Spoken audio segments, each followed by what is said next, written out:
बिस्मिल्लाहिर्रहमानिर्रहीम। अस्सलाम वालेकुम नाज़रीन, अल्लाह के नाम से शुरू जो बड़ा मेहरबान निहायत रहम वाला है। तो कैसे हैं आप सब? उम्मीद है आप सब खैरियत से होंगे।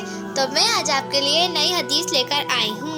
चलें स्टार्ट करते हैं। रुके सबसे पहले मेरे चैनल को सब्सक्राइब कर दें, वीडियो को लाइक कर दें, बेल आइकन को क्लिक कर दें। चलें अब स्टार्ट करते हैं। माँ की अहमियत। इंसान के लिए माँ वो हस्ती है जिसका कोई नेमल बदल नहीं है। खुशी हो या गम, माँ से बढ़कर कोई साथ देने वाला नहीं।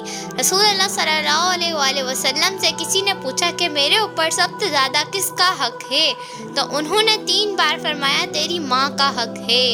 अल्लाह ताला ने जन्नत माँ के कदमों तले रखी है, यानी माँ की खिदमत और इसकी फरमाबरदारी का सिला जन्नत है। माँ ही वो अजीम हस्ती है जो औलाद के खातिर हर दुख बर्दाश्त करने को तैयार रहती है, हर तकलीफ उठाती है, लेकिन अपनी औलाद पर आँच नहीं आने देती।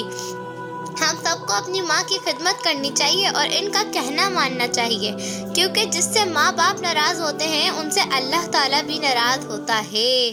सुभान अल्लाह। तो इस वीडियो से हमने सीखा कि हमें भी अपने माँ बाप की खिदमत करनी चाहिए। तो अगर आपको मेरी वीडियो पसंद आई हो तो चैनल को सब्सक्राइब कर दें, वीडियो को लाइक कर दें और इसको ज़्यादा से ज़्यादा शेयर करें। अल्लाह हाफिज़। अस्सलामु अलैकुम।